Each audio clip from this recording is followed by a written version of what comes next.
Baik Bapak Ibu, itu yang bisa saya sampaikan tentang isi buku Language Nation Development in Southeast Asia. Semoga bermanfaat. Terima kasih.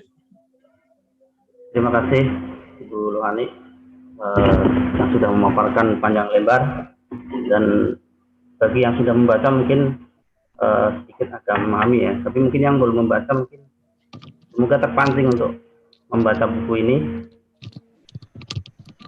Meskipun tebal, juga menarik. Sesi berikutnya adalah sesi diskusi. Bapak Ibu yang ingin bertanya kami persilakan, bisa melalui chat atau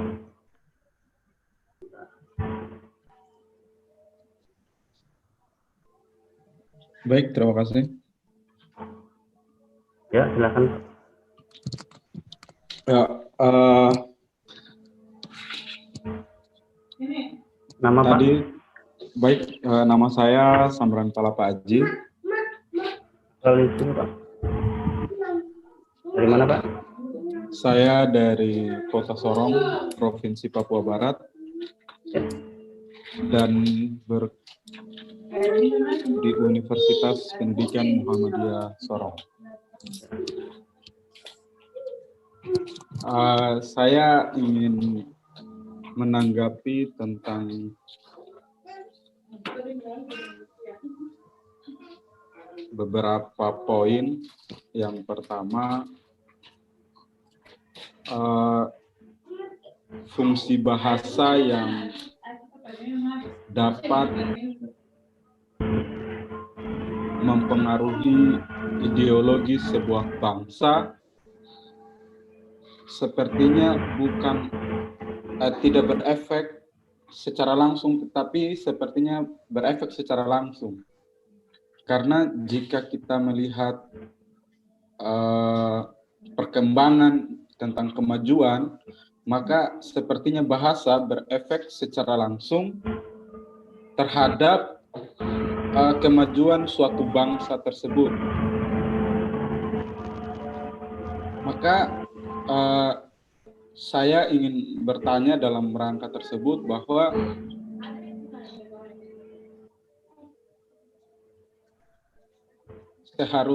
apakah seharusnya kebijakan negara tentang kemajuan suatu bangsa harus memprioritaskan fungsi bahasa itu sendiri? Artinya, apakah bahasa itu seharusnya digunakan untuk proses kemajuan suatu bangsa tersebut, sehingga kita tidak diikat, sehingga bahasa itu tidak diikat hanya dalam satu kata, yaitu solidaritas. Jadi menurut saya, pandangan saya, pertama, bahasa itu berefek secara langsung terhadap pembentukan ideologi suatu bangsa. Itu yang pertama. Dan pertanyaan kedua, seberapa besar pengaruh jika kemajuan suatu bangsa itu dikaitkan langsung dengan bahasa itu sendiri. Terima kasih. Ya, langsung dijawab saja. Jadi mungkin dua pertanyaan ini masih berkaitan, yaitu tentang apakah mungkin memajukan bangsa dengan melihat bahasa. Itu silakan Bu Adi. Ya, terima kasih Pak Samran. Pertanyaannya menantang ini untuk dijawab ya. Apalagi di sini mudah-mudahan Pak Hak masih bergabung atau teman-teman dari Badan Bahasa nanti bisa menambahkan komentar saya. Ya, dari apa yang kita pelajari, tadi dari kebijakan politik bahasa-bahasa di Asia Tenggara, Pak Samran, dilihat dari jumlah negaranya itu sudah lebih banyak ke negara yang mulai berubah pandangan. Dalam arti bahasa itu tidak hanya dilihat sebagai satu unsur ideologi saja atau nasionalisme saja, tetapi bahasa sebagai alat untuk meraih kepentingan praktis yang dia sebut tadi sebagai kepentingan pragmatis. Ya. Dalam hal ini, walaupun misalnya peneliti dari Singapura katakan, oh tidak ada loh hubungan antara bahasa dan kemajuan bangsa, tetapi apa yang mereka lakukan menunjukkan bahwa dengan bahasa mereka mau meraih kemajuan, ya, atau pembangunan bangsa. Itu yang bisa saya kritisi ya, salah satunya dari pandangan yang mengatakan bahwa bahasa dan pembangunan bangsa itu berhubungan secara tidak langsung. Jadi dalam pemikiran saya, walaupun redaksinya seperti itu, tapi apa yang mereka lakukan adalah mengakomodasi bahasa demi kemajuan bangsa. Ya, nah ini tanggapan pertama Pak Samran ya tentang langsung nggak hubungannya atau nggak langsung ya hubungannya antara bahasa dan pembangunan bangsa. Nah, komentar saya tentang pendapat dari ahli Singapura tadi seperti itu ya. Kemudian bagaimana sebaiknya kebijakan negara kita ya, prioritaskan fungsi bahasa itu sendiri atau prioritaskan hal praktis tadi. Nah, kalau kita melihat apa yang dilakukan oleh Singapura, kemudian tadi Malaysia yang berubah menjadi pragmatis, kita bisa lihat bahwa mereka berpikir untuk oke, saya kalahkan deh bahasa resmi saya justru mau ambil bahasa Inggris supaya negara saya tetap maju.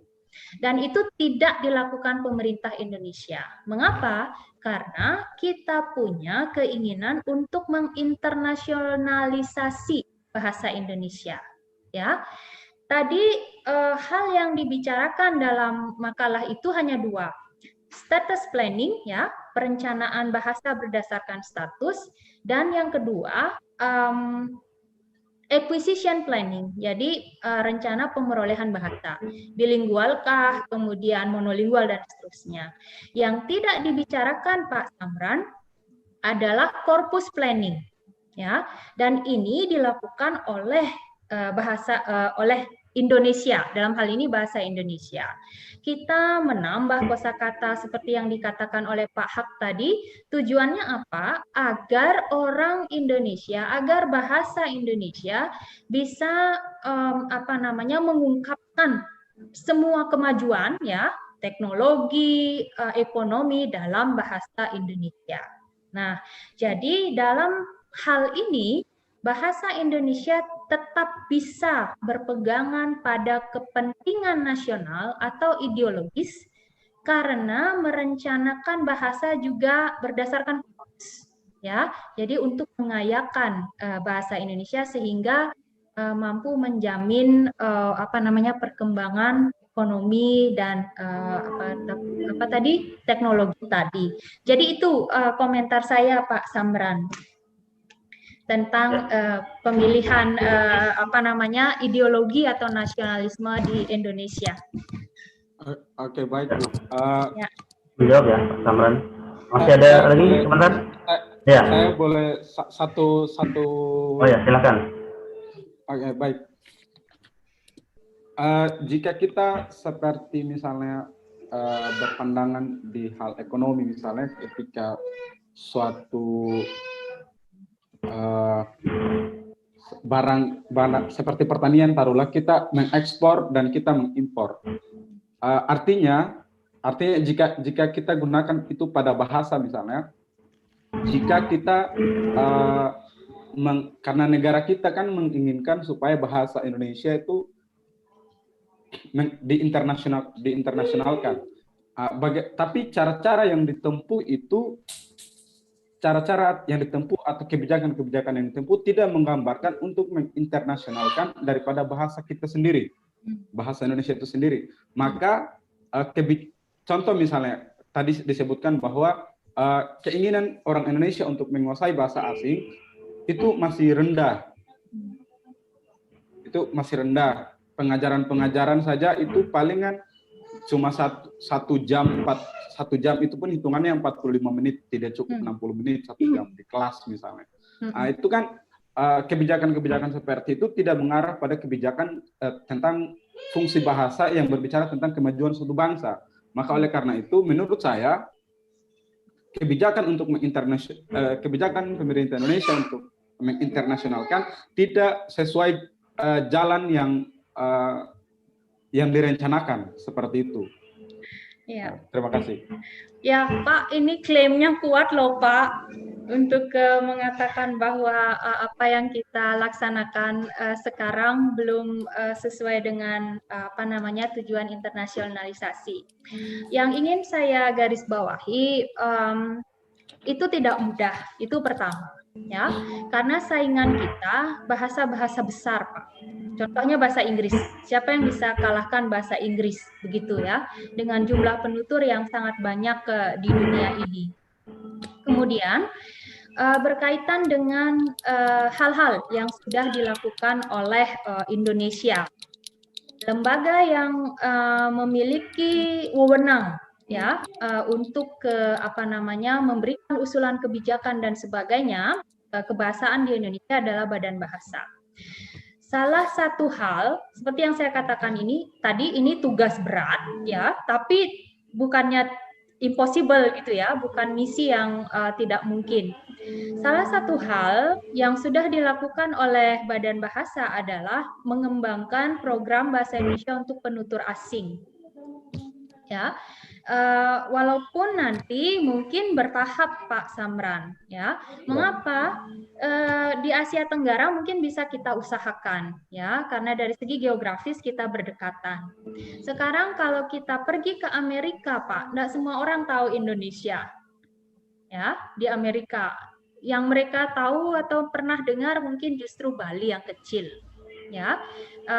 Jadi dikenal pun kita belum. Ya, ini juga tadi saya dapatkan setelah mengikuti webinar yang dilaksanakan oleh Semiokitab in Language. Jadi salah satu pembicara kami dari Kementerian Luar Negeri, jadi Pusat Bahasa Kementerian Luar Negeri. Pak Dr. Yayan menyebutkan bahwa salah satu tantangan internasionalisasi bahasa Indonesia adalah tidak semua orang di dunia ini tahu Indonesia, ya. Oleh karena itu, selain pengembangan program BIPA Bahasa Indonesia untuk penutur asing, sekolah Indonesia di luar negeri, kemudian diaspora Indonesia seperti yang dilakukan oleh Vietnam, itu bisa kita gerakkan untuk mengenalkan bahasa Indonesia dan budaya Indonesia di luar negeri. Dan untuk tahu kapan ini berhasil ya mungkin bukan hitungan 10-20 tahun, mungkin juga tidak bisa kita pastikan ini akan berhasil, tapi kita sudah ada upaya untuk melakukan itu. Dan sekedar informasi Bapak Ibu, pengajar BIPA di Australia ya selalu promosi bahasa Indonesia itu bahasa yang ya untuk melambangkan kebudayaan Indonesia, bahasa yang indah, mudah dan sebagainya. Tapi ketika mereka membawa murid-murid mereka ke Indonesia, apa yang terjadi? Murid Australia itu berbicara dengan murid Indonesia. Yang dikatakan murid Indonesia adalah, ngapain kamu belajar bahasa Indonesia? Belajar bahasa asing lebih keren. Nah, jadi artinya apa? Tantangan menginternasionalkan bahasa Indonesia tidak hanya tantangan eksternal, tapi juga tantangan internal. Nah, untuk mengatasi tantangan internal ini jadi tugas bersama kita, Pak Samran. Saya pikir itu yang bisa saya komentari. Terima kasih. Cukup Pak Samran ya. Cukup penjelasan Pak Samran.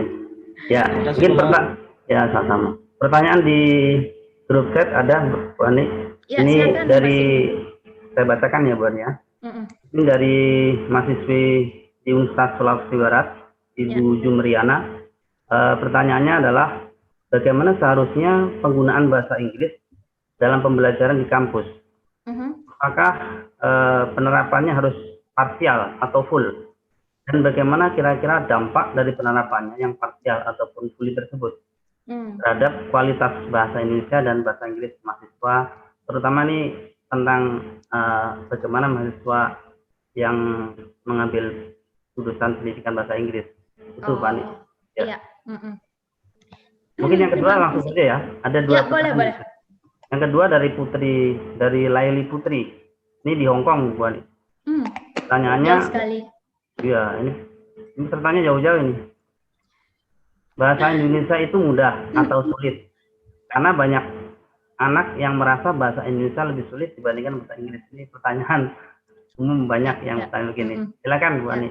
Ya, untuk Ibu yang dari Sulawesi Barat ya. Ibu, bagaimana penerapan pembelajaran bahasa Inggris di kampus? Yang ingin saya tanyakan, kampusnya prodinya apa dulu begitu ya? Dulu saya belajar di sastra Inggris, jadi proses pengajaran di prodi itu full bahasa Inggris, Ibu. Ya, kecuali untuk mata kuliah bahasa Indonesia dan MKDU lainnya itu menggunakan bahasa pengantar bahasa Indonesia. Tapi prodi yang saya ikuti bahasa Inggris selain MKDU itu pengantarnya menggunakan bahasa Inggris. Nah, untuk tidak salah menjawab ini, ada beberapa hal yang perlu dicek, Ibu. Apakah ada peraturan yang mengatur tentang penggunaan bahasa pengantar di perguruan tinggi. Mohon maaf saya belum sempat cek, tapi kalau Sisdiknas misalnya ya membolehkan penggunaan bahasa daerah pada jenjang pendidikan awal. Jadi kelas 1 sampai 3 itu dibolehkan untuk menggunakan bahasa daerah sebagai bahasa pengantar. Nah, selanjutnya itu menggunakan bahasa Indonesia. Sebelum bisa mengecek peraturan lain, mungkin yang saya acu yang Sisdiknas ini, Ibu, yang dari Sulawesi Barat. Nah, kalau mengacu ini, selain memang prodi yang memang mengajarkan atau berkonsentrasi khusus dalam bidang bahasa asing, ya, pengajarannya saya pikir tetap menggunakan bahasa Indonesia. Itu yang bisa saya tanggapi, Mas Itmam. Semoga saya sudah menjawab pertanyaan Ibu Sumriana ya. Makasih Ibu, mudah-mudahan saya sudah menjawab. Kemudian untuk Bu Leli dari Hong Kong, bahasa Indonesia itu sulit atau mudah? Menurut Bu Leli bagaimana? Begini Bu, saya sebelum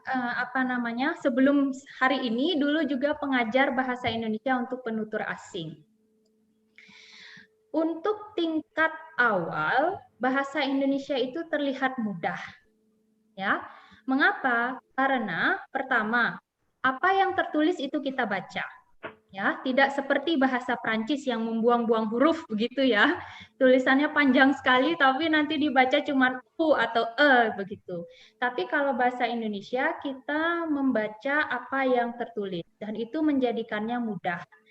Kemudian bunyi-bunyi dalam bahasa Indonesia juga relatif mudah. Misalnya tidak ada sengau, kemudian tidak ada umlaut, jadi misalnya O.2 di atas, U.2 di atas yang membuat bunyinya antara E dan U, atau O antara O dengan E, itu tidak ada. Ya, itu membuat bahasa Indonesia mudah dari segi bunyi, dari segi penulisan, spellingnya ya.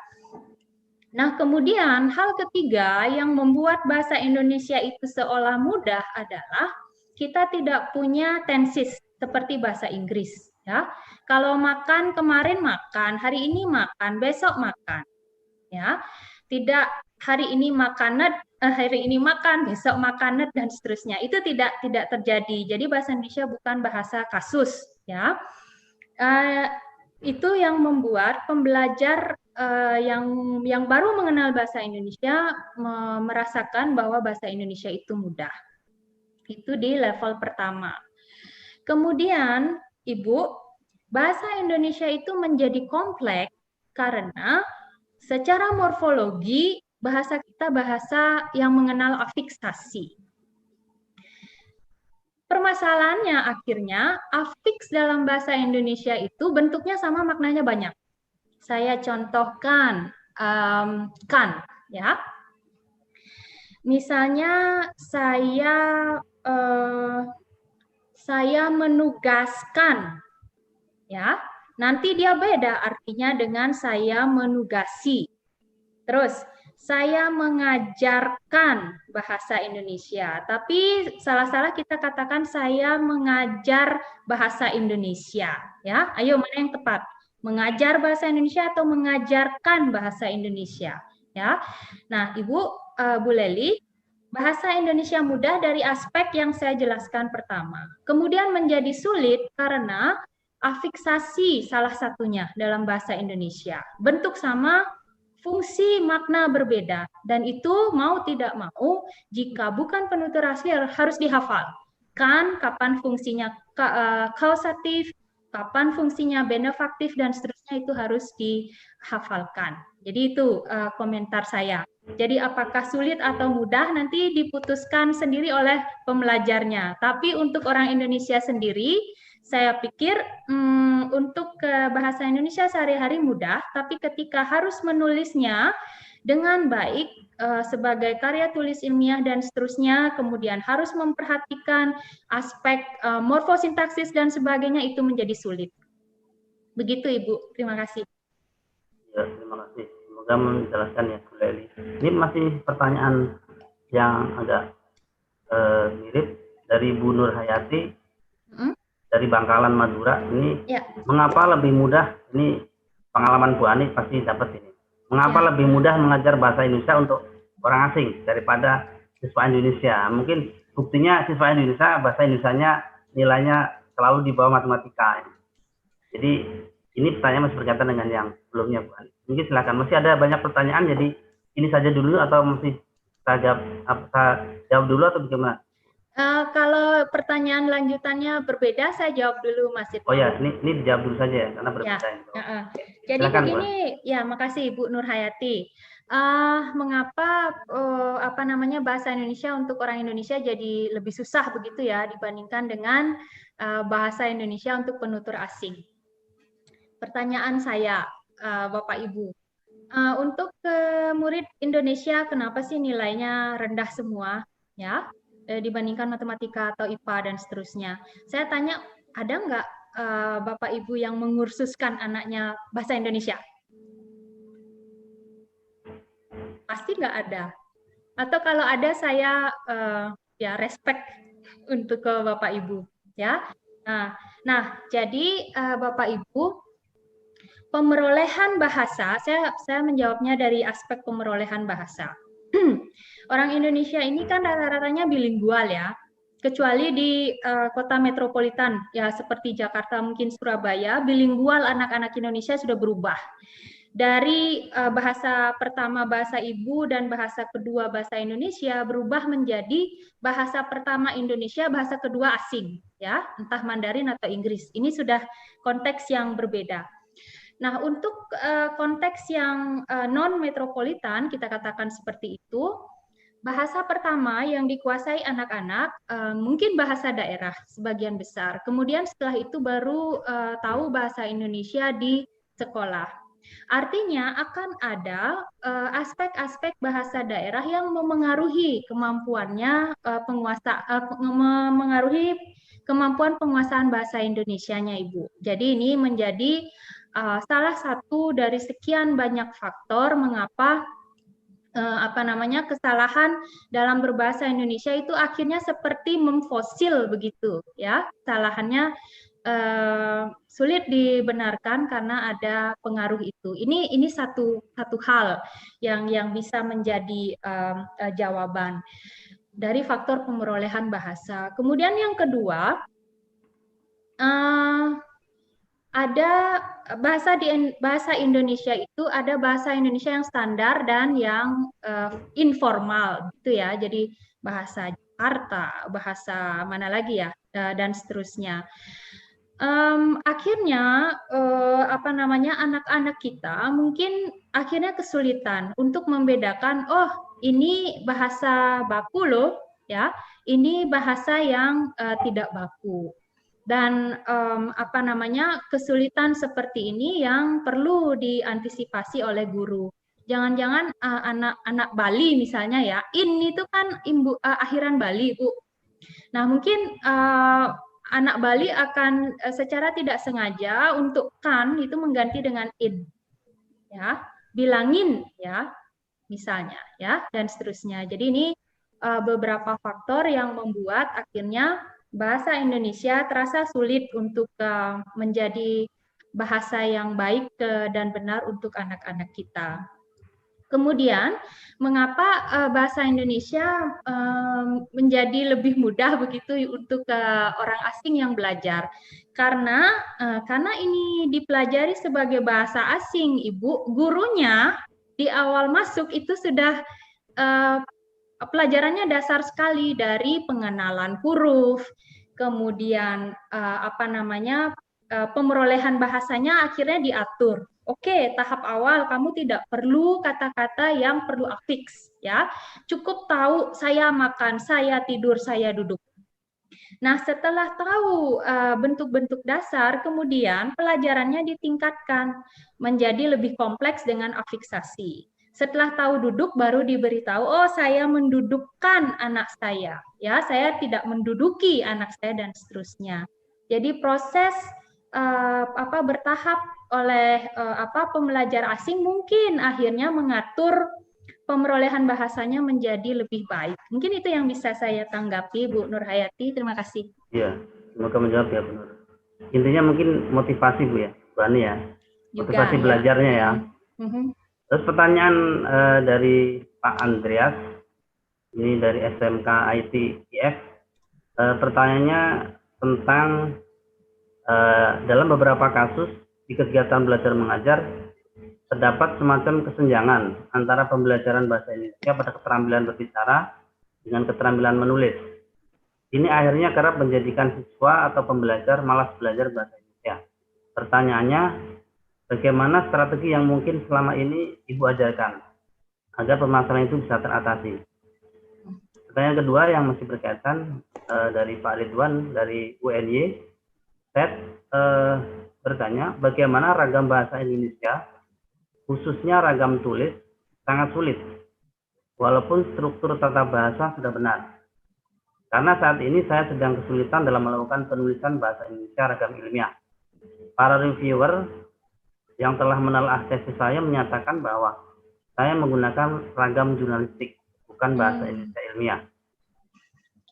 Mungkin itu dua pertanyaan yang berkaitan. Selanjutnya ini agak silakan Bu Ani untuk menjawab pertanyaan. Ya, terima kasih Mas Imam. Untuk Pak Andreas ya, strategi keterampilan, membelajarkan keterampilan berbicara dan menulis dalam bahasa Indonesia. Saya yakin menurut Pak Andreas nih yang lebih mudah berbicara ya Pak ya. Menulisnya yang sulit ya. Ya, Bapak Ibu perlu kita pahami bahwa masyarakat Indonesia ini budayanya budaya apa dulu gitu. Lebih senang menggosip atau lebih senang menulis buku harian? Ya, ini saya silakan untuk menjawab sendiri-sendiri. Ya, budaya kita tampaknya masih lebih banyak berbicara, Pak Andreas ya. Karena itu ini terlihat juga dari kemampuan berbicara kita yang tampaknya jauh lebih baik dibandingkan dengan kemampuan kita menulis. Strateginya, Bapak, saya bukan pengajar di sekolah ya, saya pengajar BIPA dulu, kemudian pengajar mahasiswa ya.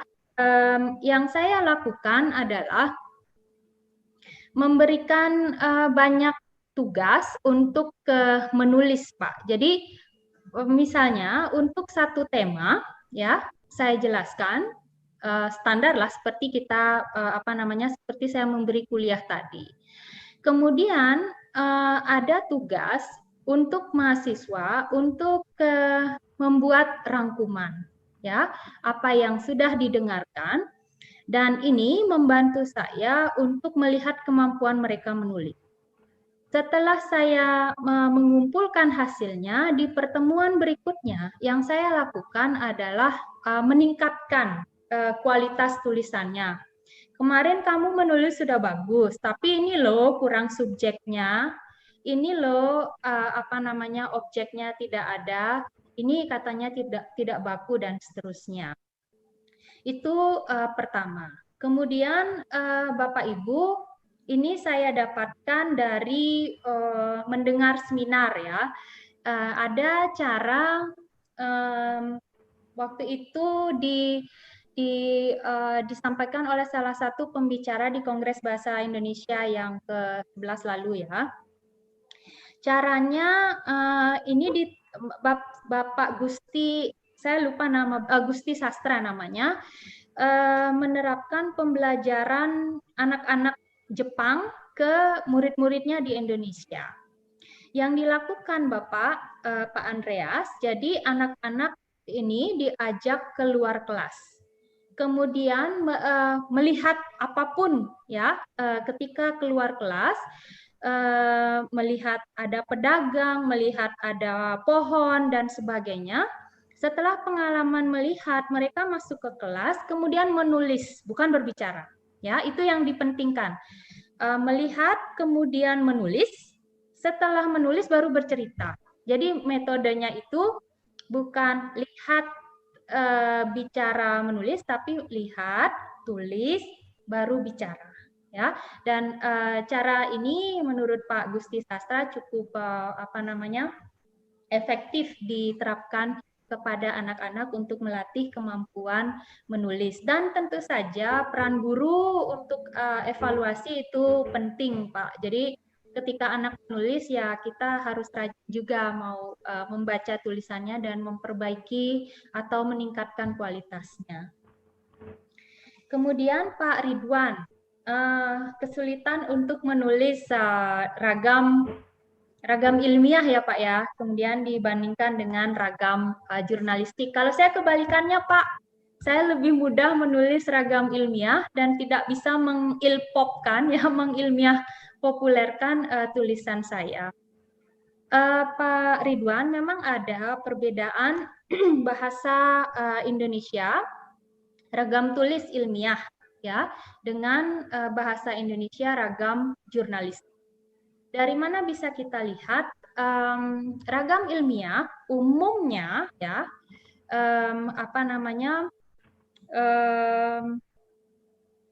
konstruksinya itu nominatif lebih banyak ya Pak ya.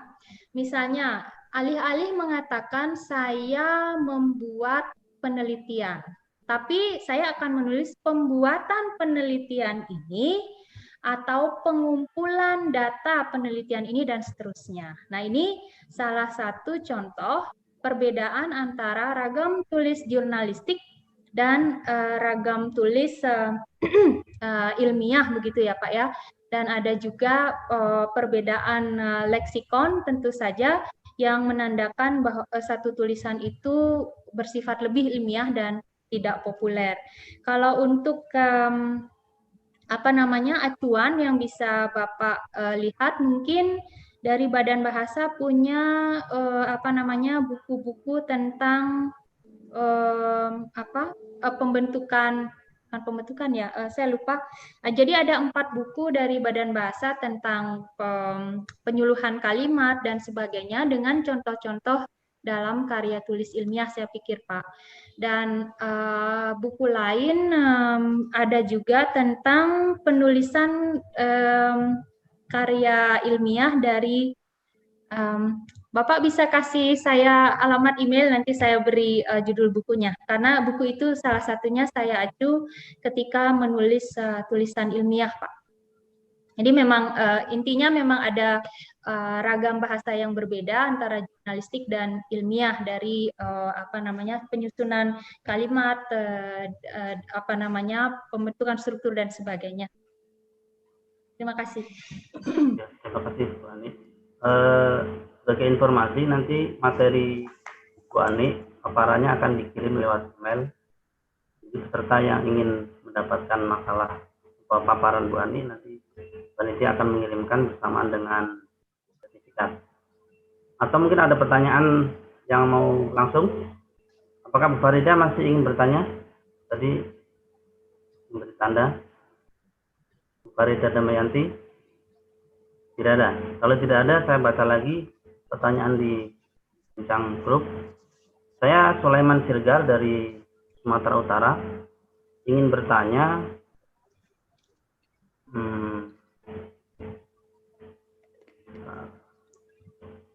terkait buku yang dibedah.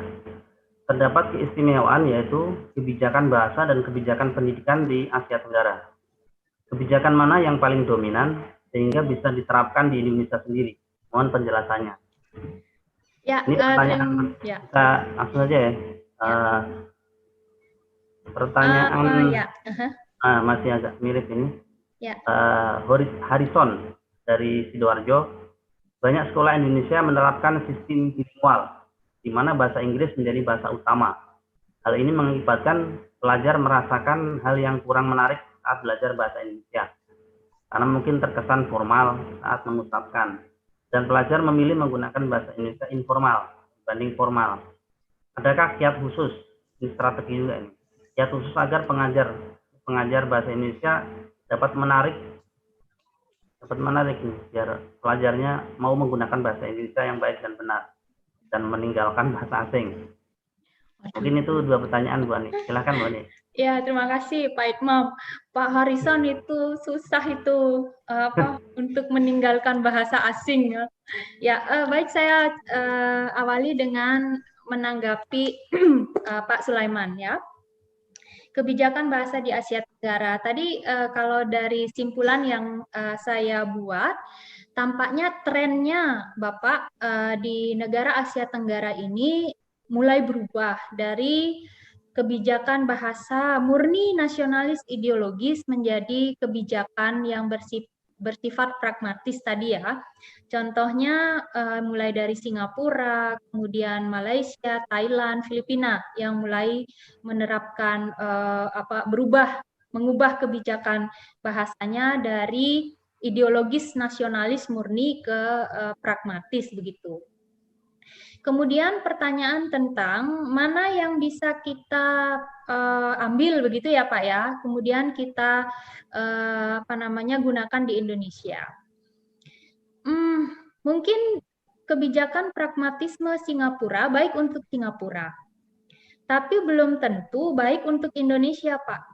Karena banyak konteks yang harus kita perhatikan. Ya, walaupun tadi kita lihat Filipina di awal mengatakan bahwa salah satu yang membuat negara saya lambat majunya adalah bahasa. Tapi kemudian dia perlemah lagi klaimnya. Ada faktor lain yang membuat kelambatan kemajuan itu. Dia sebut ada tradisi, kemudian apalagi tadi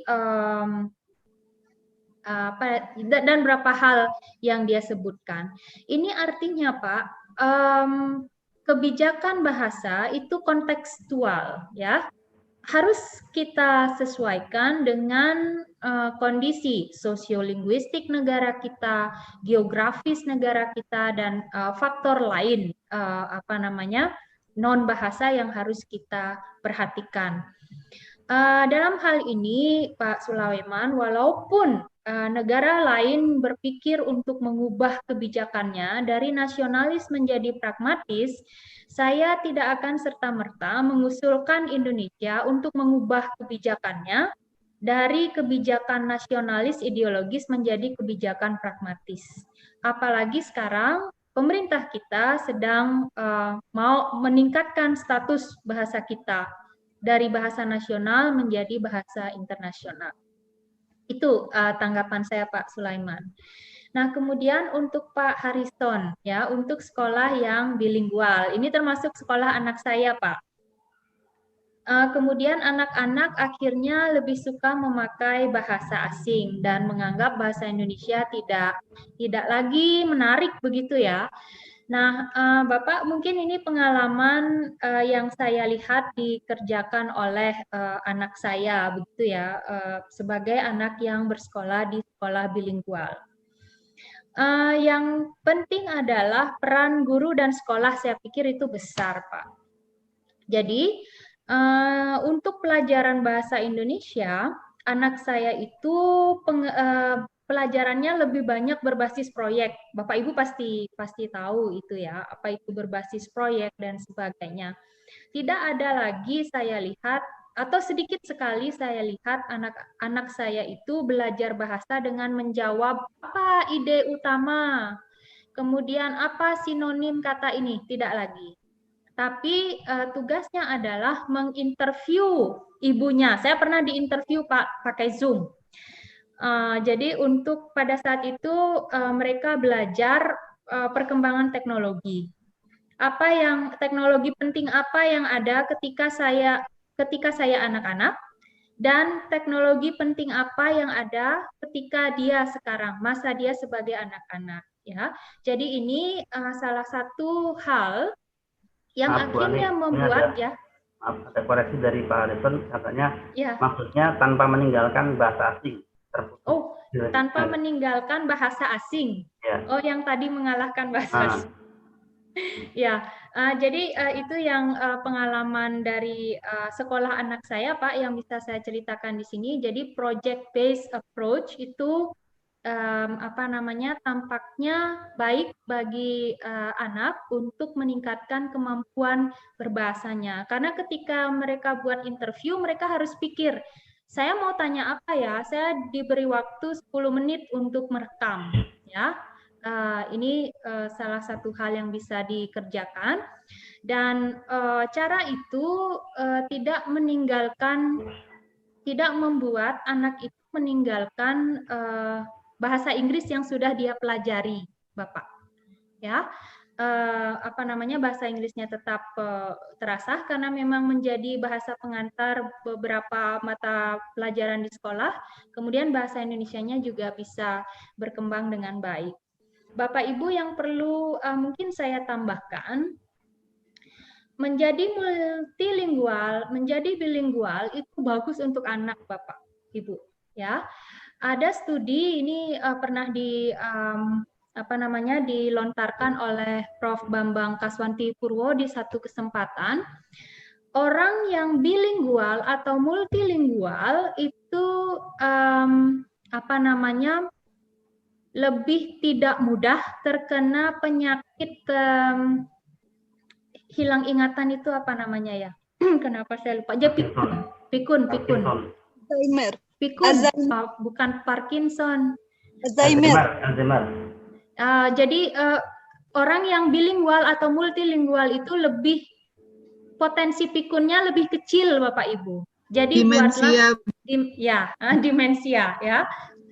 Jadi Bapak Ibu, buatlah anak Bapak Ibu menjadi bilingual. Ya. Bahasa daerah Indonesia, kemudian Indonesia asing itu juga menjadi pilihan. Begitu Pak Harrison. Semoga saya menjawab. Ya. Masih ada lagi pertanyaan dari Bapak Ibu? Kita langsung. Mohon maaf Pak, bisa bertanya? Ya, silakan. Langsung. Dengan Bu siapa, dari mana? Silakan Bu.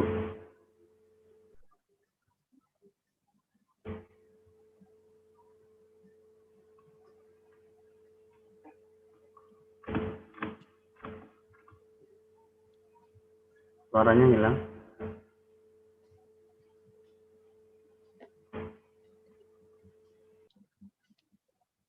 Silakan Bapak Ibu yang ingin bertanya, kita langsung atau ya. Mohon maaf Pak, saya masih bisa bertanya lagi. Bu Jumriana ya? Iya. Ya, silakan Bu. Begini Pak, saya mau cerita dulu sebentar Pak mengenai kondisi saat ini pandemik ya Pak.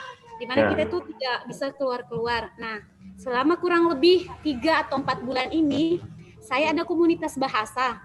Jadi kami belajar bahasa, Bu, Pak, menggunakan Zoom dan grup WhatsApp. Dan ini seluruh dunia, Pak, ada dari Spanyol, Belanda, Maroko, Arab, dan lain-lain. Pertanyaan saya, Pak, bagaimana seharusnya kami sebagai pembelajar bahasa dalam mempelajari bahasa-bahasa yang ada di komunitas kami? Apakah kami langsung mempelajari seluruh bahasa, di mana di komunitas kami ini menyediakan hampir 16 bahasa. Jadi kami untuk saat ini kami pribadi hanya memilih 3 target bahasa saja. Karena mengingat kalau kami mengambil semua 16 bahasa akan pusing atau akan overload. Apakah keputusan saya ini tepat atau tidak? Karena di sisi lain saya juga punya teman dari Sumatera. Alhamdulillah beliau juga sangat bagus dalam berbahasa. Dia berencana mengambil sastra dan saya kayaknya ini tidak sesuai atau bagaimana, tapi ya kami saling menghargai karena kami tahu dari untuk kebaikan masing-masing. Bagaimana ini seharusnya, Pak, Ibu? Terima kasih banyak, Ibu, Pak. Ya, Ya, terima kasih sama-sama, Bu ya, Bu. Jumriana. Saya langsung Mas Itmam. Ya, silakan Bu. Ya, pertanyaan pertama Bu Jumriana, itu bahasanya bahasa daerah atau bahasa asing? Bahasa asing, Bu. Sekarang Bahasa kalau asing. saya lagi belajar bahasa Belanda, Arab, dan satu yang terakhir. Apa yang satu yang terakhir? Korea. Wow, mantap ya. Tapi Ini tips ya Bu. Mungkin yang bisa saya bagi tips ya. Jika Ibu ingin cepat menguasai beberapa bahasa, dalam konteks ini bahasa asing dengan cepat, pilih yang serumpun, Bu. Ya, misalnya yang serumpun itu Indo-Eropa ya. Ketika Ibu belajar bahasa Jerman, dekatnya dengan Belanda, pasti Ibu cepat belajar. Karena ada kosakata yang mirip dan mungkin strukturnya juga ada yang beririsan, begitu. Kemudian Indo-Eropa lain misalnya bahasa yang ada di Eropa, Prancis gitu ya. Kemudian Jerman dan sebagainya. Untuk Ibu cepat belajar karena ada kesamaannya, itu lebih baik pilih bahasa yang serumpun.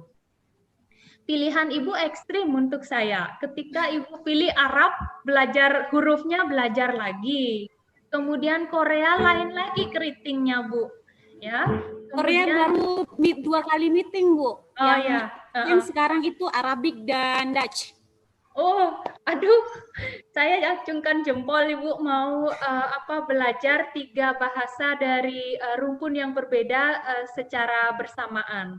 Ya, kalau target Ibu cepat bisa menguasai bahasa-bahasa yang ditawarkan, pilih serumpun itu pertama. Ya, mungkin ada kesamaan kosakata, kesamaan struktur itu akan mempercepat Ibu untuk belajar. Tapi kalau memang saya tidak sarankan, tapi bisa Ibu coba untuk bahasa yang sudah Ibu pilih. Khawatirnya Bu, Arab punya tulisan sendiri, ya. Korea punya tulisan sendiri. Belum lagi Ibu harus hafalkan tulisannya, Ibu hafalkan kosakata yang pasti berbeda. Dan ini tingkat kesulitannya jauh lebih tinggi. Tapi jika motivasi Ibu tinggi, saya pikir bisa juga kok, Bu. Jadi tips saya, pilih bahasa yang serumpun itu lebih cepat. Ya, terima kasih. Mohon maaf, Bu, ini masih ada satu. Karena kami juga mengajar bahasa Indonesia. Jadi sekarang itu kami memiliki 10 teman-teman yang tersebar.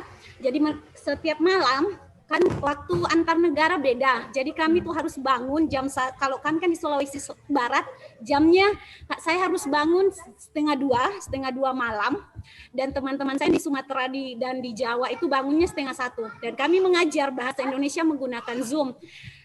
Pertanyaan saya, Bu, kira-kira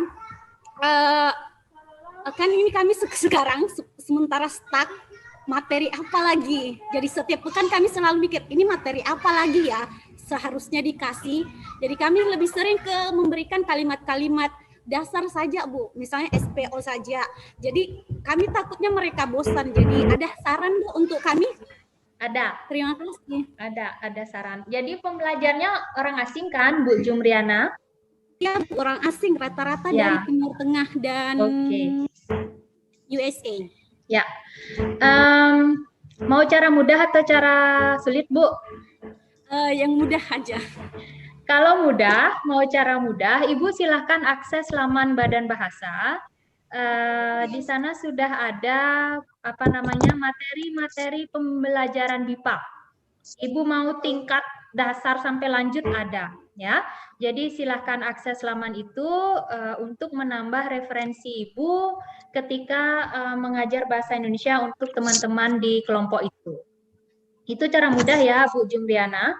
Nah, cara yang bisa lebih menantang sedikit adalah Ibu buat materi sendiri.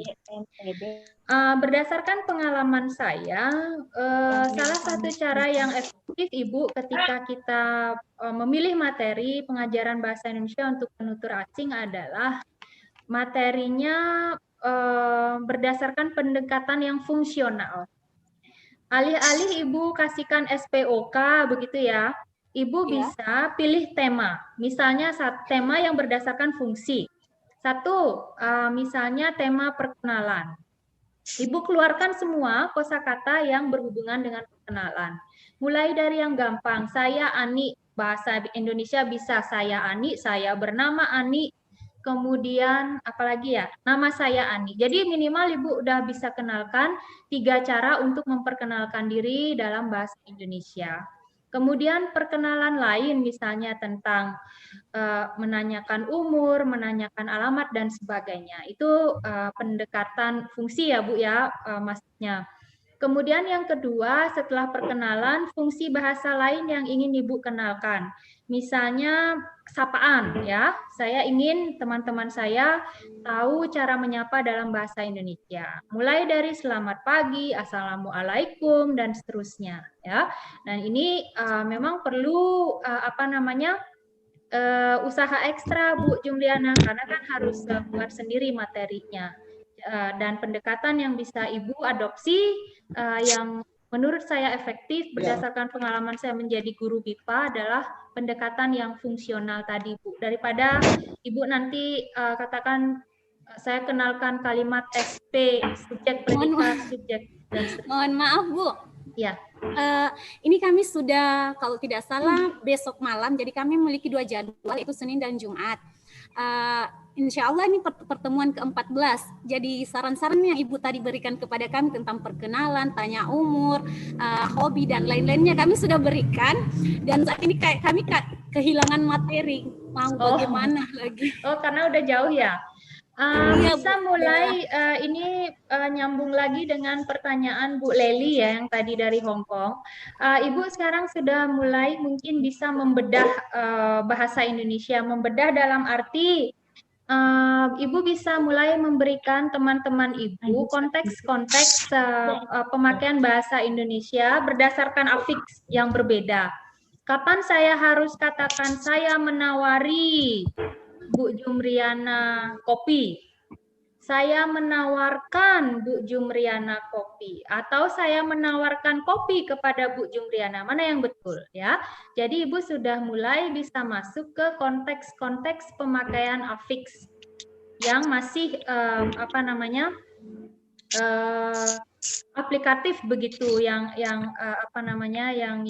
bisa dipakai dalam percakapan sehari-hari. Mulai dengan kan, kemudian petakan fungsinya, kemudian kontraskan dengan i. Tapi Ibu harus hati-hati pilihnya Bu, ya. Jangan sampai nanti kan yang artinya membuat jadi, Ibu gabungkan dengan kan yang artinya memberi keuntungan kepada orang lain. Misalnya saya menghitamkan rambut, kan artinya saya membuat hitam rambut saya. Jadi beri konteks tentang menghitamkan. Kemudian contoh dengan benefaktif, misalnya saya mengirimkan baju kepada Bu Jumriana, tapi saya mengirimi Bu Jumriana baju, ya. Jadi bedakan bagaimana i, bagaimana akan digunakan dalam konteks bahasa Indonesia yang memengaruhi beda jenis objeknya. Apakah objeknya objek manusia atau objek benda. Nah, ini bisa diberikan, Bu, kalau pertemuannya sudah ke-14 misalnya. Ya, Mungkin jelas ya, Bu Jumriana ya.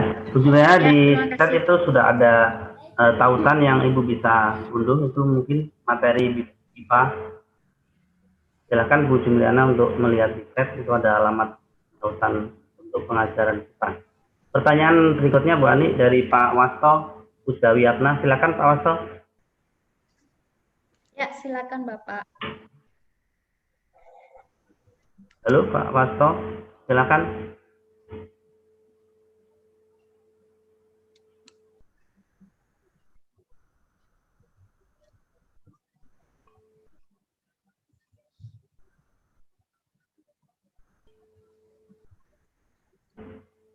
Halo, Pak Wasto, apakah mendengar suara saya?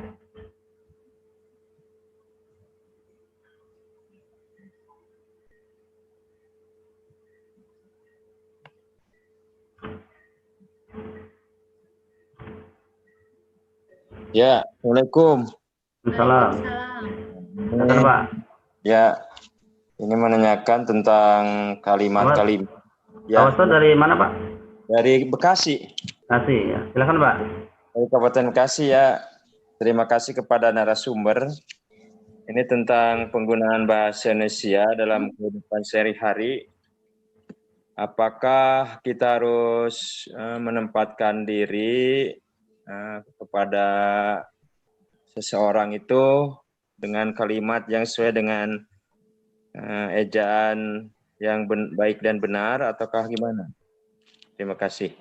Ya, terima kasih Pak Wasto. Langsung saja ya Mas Imam ya? Ya, langsung aja. Ya. Pak, kan jargon yang sudah kita kenal sangat lama itu kan bahasa Indonesia yang baik, kemudian yang kedua yang benar. Kapan disebut baik? Ketika dia kontekstual. Misalnya ketika saya bertemu Pak Wasto tidak di ruang pertemuan ini, mungkin gaya bicara saya lebih santai. Pak, apa kabar Pak? Jadi saya tidak pakai bahasa yang sebaku bahasa yang saya pakai selama pertemuan ini.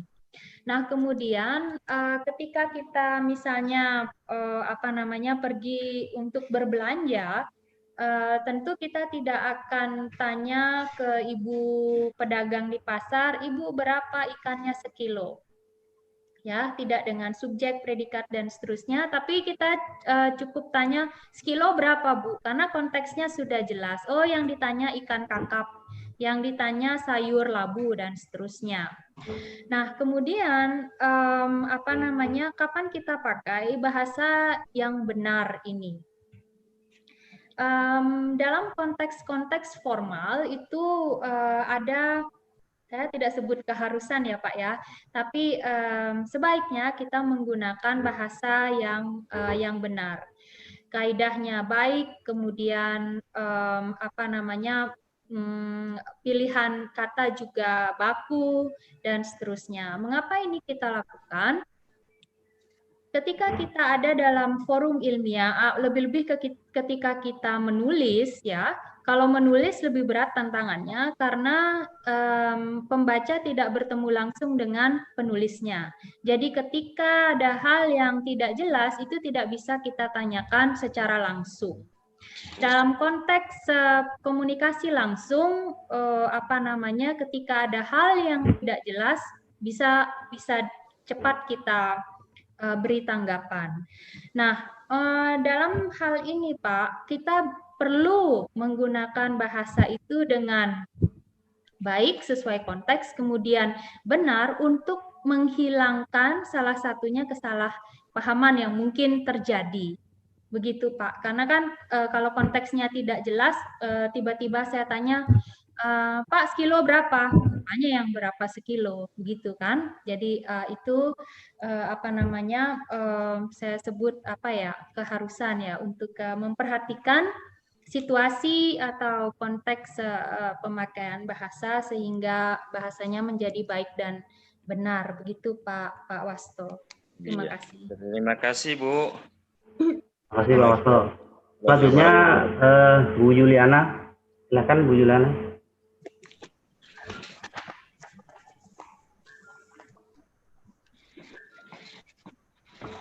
Ya, selanjutnya Bu Yuliana. Ya, terima kasih Pak.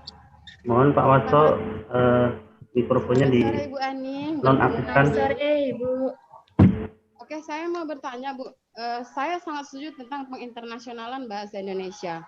Namun di balik itu semua ternyata ada keprihatinan terhadap bahasa Indonesia, khususnya di daerah-daerah terpencil atau daerah-daerah terbelakang.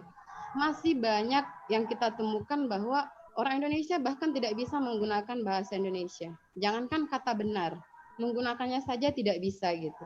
Dan itu terdapat di daerah-daerah pedalaman. Itu banyak bisa kita lihat dari konten-konten kreator yang ada di YouTube, itu banyak saya temukan begitu. Orang Indonesia diajak berbicara bahasa Indonesia tapi tidak bisa menggunakan bahasa Indonesia. Mereka lebih cenderung menggunakan bahasa daerah. Nah, pertanyaan saya Ibu Ani, jadi seharusnya ini menjadi tanggung jawab siapa gitu? Karena kalau untuk menginternasionalkan bahasa Indonesia itu sangat dilulukan dan ditinggi-tinggikan begitu. Lalu bagaimana dengan mereka yang di daerahnya tidak menggunakan bahasa Indonesia gitu? Terima kasih Bu Ani. Ya, terima kasih Bu Juliana. Ini seperti apa Bu? Apa namanya? Saya istilahkan kita sebutnya koinnya kan matanya dua ya Bu ya. Jadi ini bahasa Indonesia, mungkin bagian gambar itu menjadi penginternasionalan bahasa Indonesia, kemudian yang di bawahnya mungkin itu masih ada kewajiban untuk membuat anak-anak kita tahu berbahasa Indonesia dengan baik, begitu ya Bu ya, yang masih merupakan tantangan di daerah-daerah yang mungkin akses terhadap bahasa Indonesianya itu tidak mudah begitu ya dibandingkan di kota-kota besar. Pandangan saya Ibu, apa namanya, perlu pembagian tugas yang baik, ya. Dalam arti, semoga saya tidak salah apa namanya mengutip peraturannya. Di peraturan Undang-Undang 24 2009 atau di peraturan pemerintah nomor 54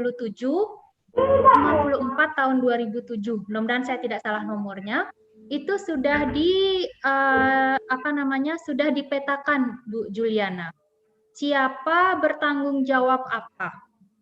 Ya, misalnya untuk apa namanya ya pengembangan pembinaan bahasa Indonesia itu menjadi tanggung jawab Badan Bahasa pemerintah pusat ya. Pusat artinya bisa kita sebut Kementerian Pendidikan, dalam hal ini dibantu pelaksananya oleh Badan Bahasa ya.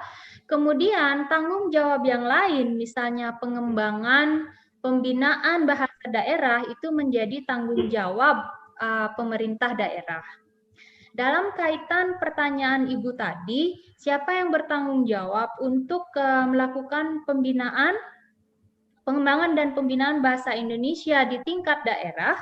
Badan Bahasa punya unit pelaksana teknis di Balai Kantor Bahasa, Bu. Jadi Balai Kantor Bahasa bisa menjadi salah satu pihak yang membantu anak-anak kita ini bisa menggunakan bahasa Indonesia dengan baik. Kemudian tentu saja Badan Bahasa kan tidak bisa bergerak sendiri dengan apa namanya UPT-nya. Kita masih punya dinas-dinas pendidikan Ibu yang juga bisa diajak berkolaborasi untuk mengatasi permasalahan ini ya. Nah, ini satu hal dan tanggung jawab semua orang Indonesia juga untuk bisa apa namanya meningkatkan kemampuannya berbahasa Indonesia. Dari apa yang Ibu paparkan tadi, saya justru senang loh Bu, masih ada anak-anak yang bisa berbahasa daerah. Karena itu menjadi kekhawatiran tersendiri Bu, ketika apa namanya banyak bahasa daerah yang mulai tidak ditransfer dari generasi ayah ibu ke generasi anak. Ketika transfer itu tidak terjadi, bahasanya mati, Bu. Dan tentu pengalaman yang Ibu sampaikan itu dilematis akhirnya. Di satu sisi baik untuk bahasa daerah, tapi di sisi lain tantangan tersendiri untuk pengembangan bahasa Indonesia. Jadi pihak-pihak yang Ibu tanyakan, salah duanya tadi sudah saya sampaikan. Dan tentu ada pihak lain yang juga bisa membantu sekolah misalnya, Bu. Terima kasih. Terima kasih. Cukup menjawab ya, Bu Juliana ya. Pertanyaan berikutnya dari Bu Farida, Bu Ani, tentang ini penggunaan bahasa Indonesia di ruang publik. Bagaimana cara termudah membudayakan penggunaan bahasa Indonesia yang baik dan benar di ruang publik? Ruang publik lebih suka menggunakan bahasa asing untuk menarik konsumen. Bu Ani. Cara strateginya juga nih, gimana untuk membudayakan penggunaan bahasa Indonesia yang baik dan benar? Silakan Bu Ani. Pertanyaannya mudah tapi jawabnya susah, Mas Imam. Bahasa Indonesia di ruang publik kita ya. Pertanyaan pertama mungkin akhirnya alasan ya mengapa pengiklan itu lebih memilih menggunakan bahasa asing atau bahasa selain Indonesia ketika membuat iklan di ruang publik. Karena ada prestis ya. Sebenarnya saya tidak senang mengatakan ini, tapi mau tidak mau harus saya katakan sebagai pendapat pribadi. Jadi memang ada anggapan bahwa dengan kita menguasai bahasa asing kita terkesan begitu ya, lebih terpelajar. Padahal nanti kedalaman penguasaan bahasa asingnya mungkin terbatas pada penguasaan 1-2 kosakata. Jadi tidak menguasai bahasa dalam arti yang sesungguhnya. Sebenarnya hanya mengenal beberapa kata dalam bahasa Inggris, kemudian kita ingin menunjukkan kita bisa berbahasa Inggris padahal hanya tahu kata dalam bahasa Inggris. Nah, saya pikir salah satu hal yang menyebabkan penggunaan bahasa asing di ruang publik yang marak ini adalah prestise tadi. Ya. Kemudian langkah apa yang bisa kita kerjakan untuk menertibkan ini? Kan begitu pertanyaannya. Kalau sebagai lembaga, saya pikir Badan Bahasa sudah mengusahakannya, Bu Farida. Ya, jadi dengan sosialisasi status tadi bahasa Indonesia, kemudian fungsi bahasa Indonesia itu perlu diketahui oleh masyarakat. Ya, apa artinya bahasa Indonesia sebagai bahasa untuk mempublikasi semua produk, semua merek pada dalam Peraturan Presiden Nomor 63 tentang penggunaan bahasa Indonesia itu kan juga sudah diatur bahwa bahasa yang kita gunakan di ruang publik itu bahasa Indonesia. Kemudian jika kita mau menggunakan bahasa asing boleh, tapi ada aturannya, Bu Farida. Saya boleh gunakan bahasa asing, tapi saya harus tulis dulu bahasa Indonesia di bagian atas. Ya, dengan tulisan yang lebih besar, kemudian dengan huruf yang lebih menonjol dan seterusnya. Ya, jadi kalau misalnya bagaimana cara kita mengatur penggunaan bahasa Indonesia di ruang publik, salah satu yang sudah diatur dalam Peraturan Presiden 63 2019, mudah-mudahan saya tidak salah sebut lagi nomornya, itu boleh pakai bahasa asing, tapi utamakan dulu bahasa Indonesianya, begitu Bu. Jadi ini salah satu cara pemerintah untuk mengakomodasi masyarakatnya tetap mengutamakan bahasa Indonesia dan tetap bisa menguasai bahasa asing. Jadi 2 bahasa akhirnya yang baik begitu untuk bahasa di ruang publik. Itu yang bisa saya tanggapi, Mas Itmam. Terima kasih. Ya, terima kasih Bu Ani.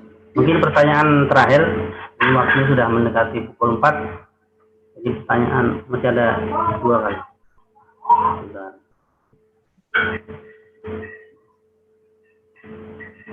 Pertanyaan dari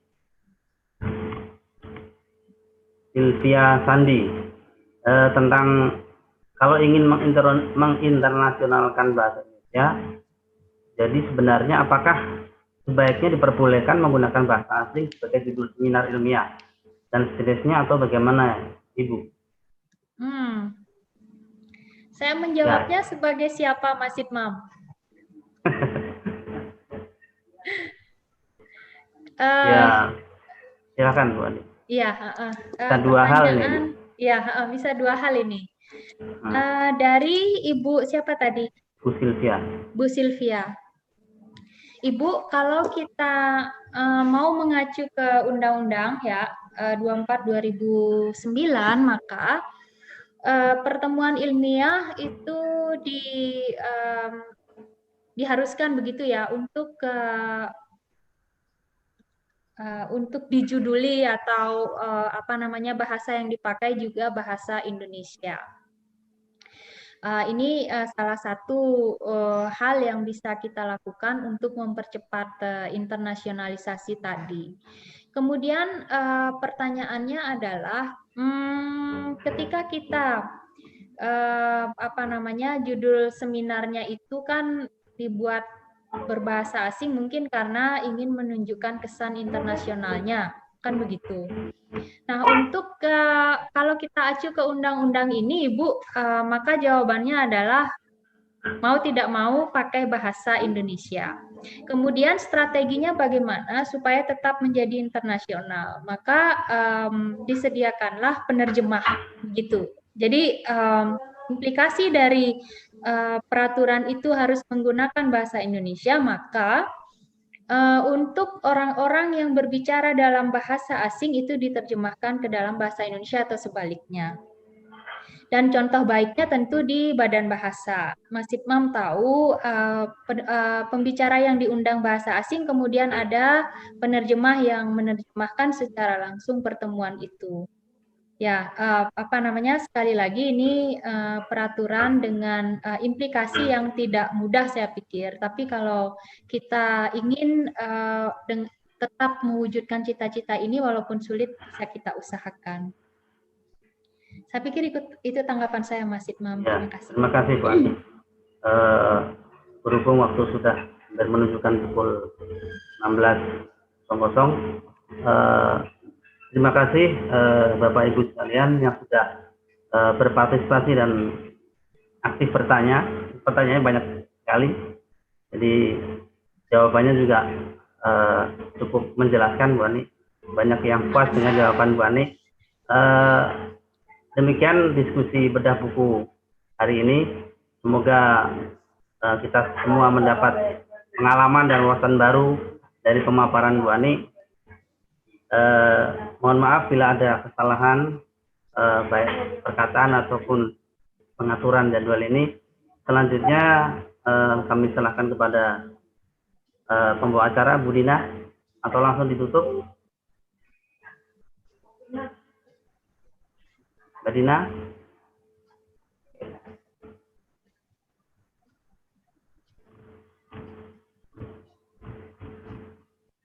Mungkin saya langsung tutup saja. Demikian Bapak Ibu, mohon maaf bila ada kesalahan. Terima kasih. Assalamualaikum warahmatullahi wabarakatuh. Selamat sore. Waalaikumsalam. Terima kasih Mas Itmam, Bapak Ibu, atas pertemuan hari ini. Mohon maaf jika ada kesalahan. Terima kasih. Terima kasih Bu Luhani, terima kasih Mas Itmam, terima kasih teman-teman semua, terima kasih Bapak Ibu yang telah hadir di